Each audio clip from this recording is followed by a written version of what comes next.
La réalité, c'est que le choix politique que les Français vont devoir faire, c'est clair.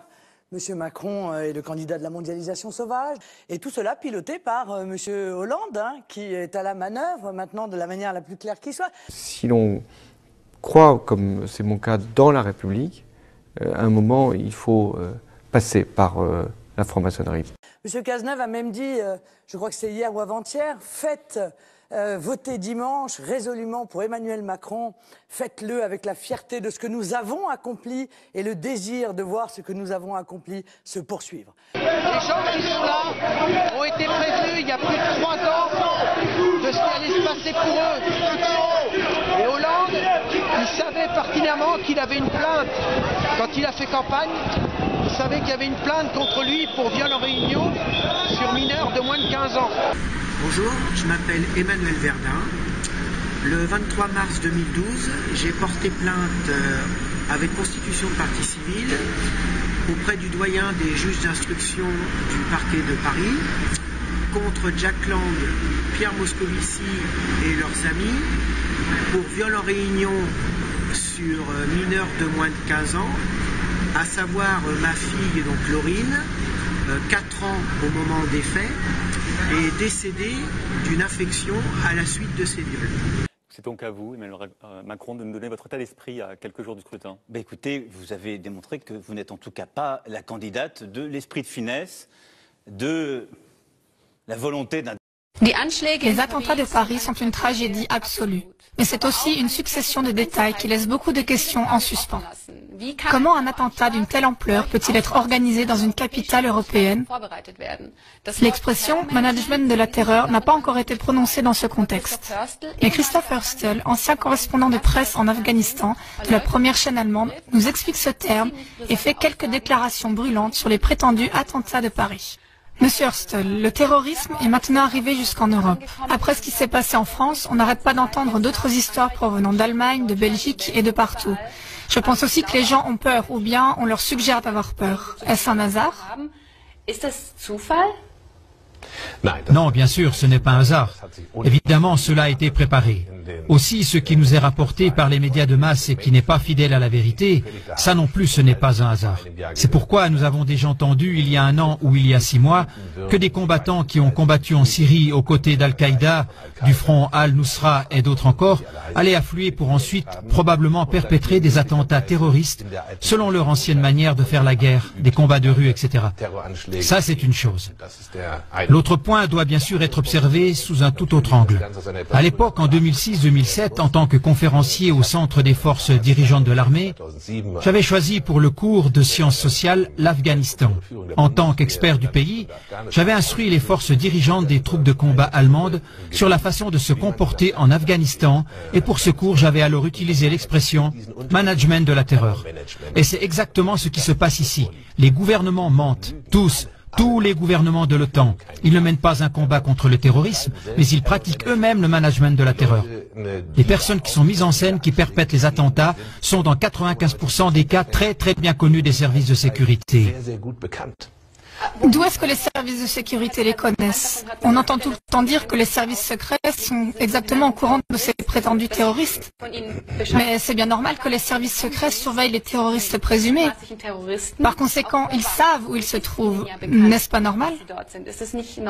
Alors tous ceux qui ont fait la surveillance jusqu'à maintenant devraient être virés, par exemple dans le cas de Paris, parce que visiblement ils n'ont pas eu beaucoup de succès avec leur surveillance. Oui, mais que devons-nous faire? Ce n'est pas parce que quelqu'un est un terroriste présumé qu'on doit aussitôt l'enfermer. Sinon, il y aurait de nouveau de grands cris. Et d'où sortent-ils ces informations?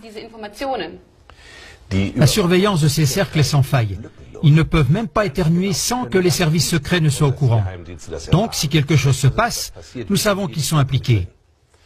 Et le problème, c'est que nous savons aujourd'hui que l'État islamique, AIES, ISIS, EI, peu importe quelle abréviation on leur donne, on ne pourrait pas les imaginer sans la CIA, qui a commencé à entraîner des parties importantes de ses troupes en Jordanie il y a quelques années. Et ce qui se passe maintenant, c'est qu'ils arrivent ici en Europe parce que les managers le veulent ainsi. Ils ont pour cela des motifs très concrets.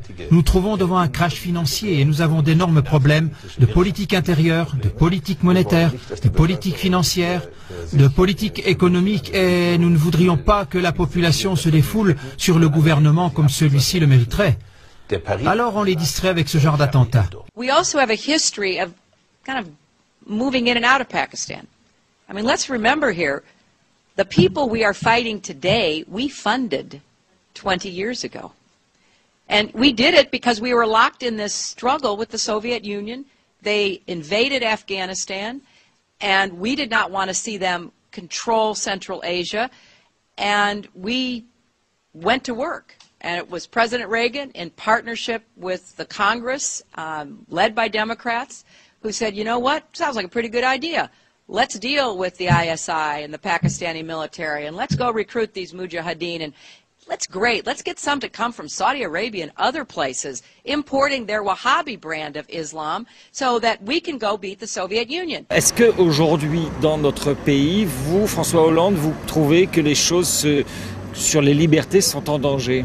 On est en train de faire des amalgames et des confusions.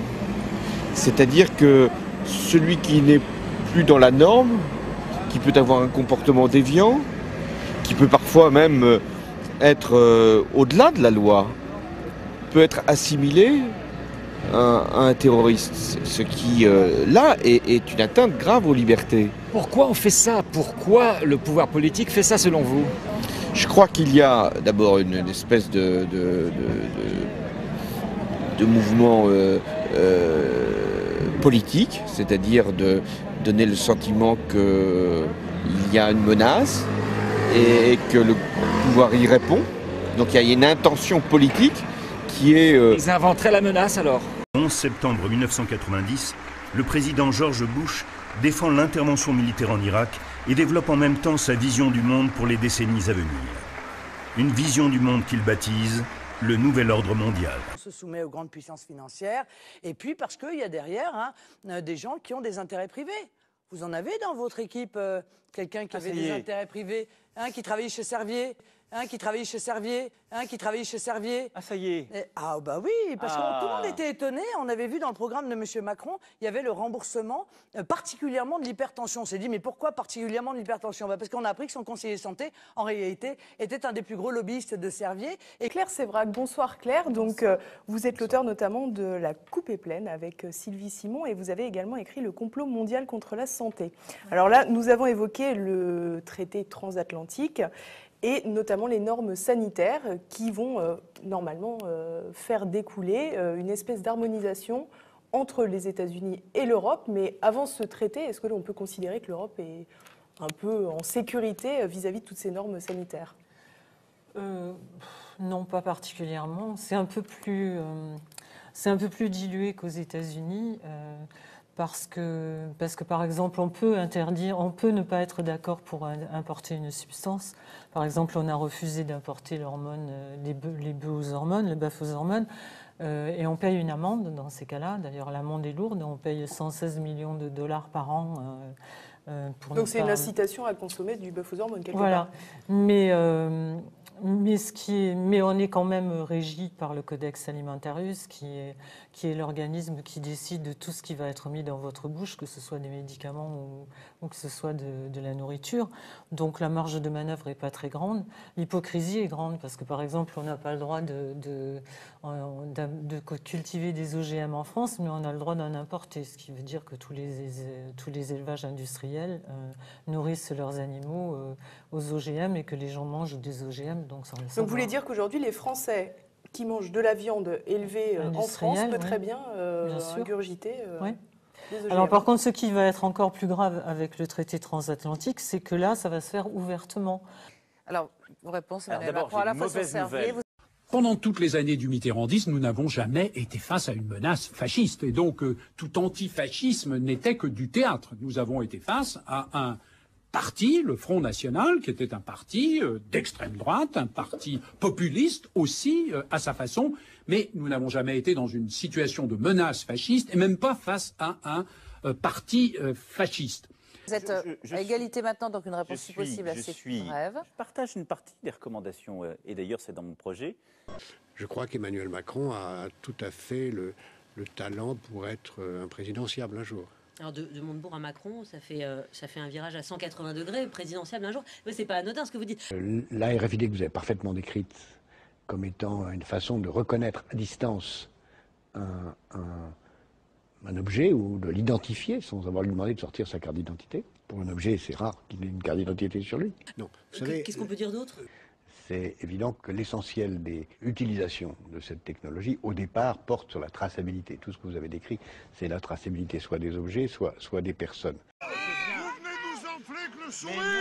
Emmanuel Macron n'a jamais caché qu'il avait gagné bien, voire très bien sa vie, mais sa déclaration de patrimoine était attendue par toute la presse et la classe politique. Le ministre de l'économie, chantre d'une gauche libérale pro-business, est l'un des membres du gouvernement les plus fortunés. D'après sa déclaration, il aurait perçu entre 2008 et 2012 près de 3 millions d'euros, en majorité des salaires versés par la banque Rothschild. Des revenus et un patrimoine conséquent pour l'actuel ministre de l'économie.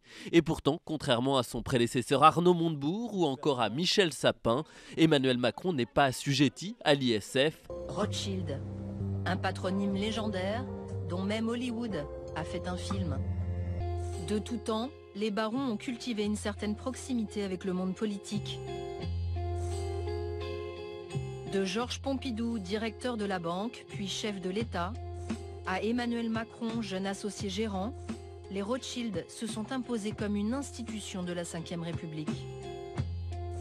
On observe avec un grand sourire qu'il a certains de ses anciens collaborateurs qui sont l'un chez François Hollande et l'autre chez Nicolas Sarkozy. Là, je trouve que le mélange des genres devient... Dangereux? Oui, dangereux. Dangereux pour la République. Est-ce que c'est Rothschild qui cultive une certaine proximité avec le pouvoir ou les gens du pouvoir qui cultivent une certaine proximité avec Rothschild? Est-ce que j'ai dit des trucs que j'aurais pas dû dire? À Wall Street, j'ai travaillé comme économiste spécialisé dans la balance des paiements pour la banque Chase Manhattan dans les années 60. Ma première mission était de calculer le montant de la dette que les pays du tiers-monde pouvaient rembourser. La réponse était « Combien gagnent-ils » Ce qu'ils gagnaient, c'était ce qu'ils pouvaient verser comme intérêt. Et notre objectif était de prendre la totalité des gains d'un de ces pays et de dire « Tout ça nous revient, ce sont nos intérêts ». Avec les années, les Rothschild ont appris à rester vigilants, car David va chercher ses recrues dans les couloirs des ministères. Ancien conseiller de Pierre Bérégovoy, Jean-Charles Naouri. Ancienne plume de Laurent Fabius, Lionel Zinsou. Nicolas Bazire, ancien inspecteur des finances, éminence grise d'Édouard Balladur et ami intime de Nicolas Sarkozy. François Pérol, directeur de cabinet de Nicolas Sarkozy à Bercy. Et Emmanuel Macron, lui aussi inspecteur des finances, aujourd'hui candidat à l'élection présidentielle. Une dernière recrue, cooptée par celui qui, dans ce petit milieu, fait figure d'entremetteur. Alain Minck murmure à l'oreille des grands patrons et des politiques. Ami de David de Rothschild, il a souvent joué le rôle de DRH officieux pour la banque. Macron, c'est vous qui avez conseillé à David de Rothschild de le rencontrer? Non, il l'avait rencontré, mais je lui ai dit, il faut le prendre à tout prix. Le banquier d'affaires doit être intelligent, souple, rapide, et s'il peut être en plus charmant, parce que c'est quand même un métier de pute, c'est une qualité, et il les avait toutes, et il a merveilleusement réussi. Le parcours d'Emmanuel Macron est fidèle à une vieille tradition française qui autorise un haut fonctionnaire à quitter l'administration pour céder aux sirènes du privé et à ses salaires attrayants. On appelle ça le pantouflage. Dans le système bien rodé de la pantoufle, le haut fonctionnaire ne démissionne pas, il est détaché. Son passage chez Goldman Sachs, par exemple, ou bien Lazare, ou encore Rothschild, devient même le signe d'une carrière réussie, un must. Et rien ne lui interdit de revenir ensuite aux plus hautes fonctions de l'État, les poches pleines. Une pratique répandue qui fait naître le soupçon du conflit d'intérêts. C'est rien d'autre qu'une forme dévoyée du lobbyisme. On embauche un haut commis de l'État qui a servi l'intérêt de la nation. L'entrisme est direct. On sait très bien que dans un second temps, ce haut fonctionnaire nous servira toujours et servira toujours nos intérêts. Grâce à ces recrutements, Rothschild devient un lieu de pouvoir et d'influence. Certains surnomment même la banque Bercy bis.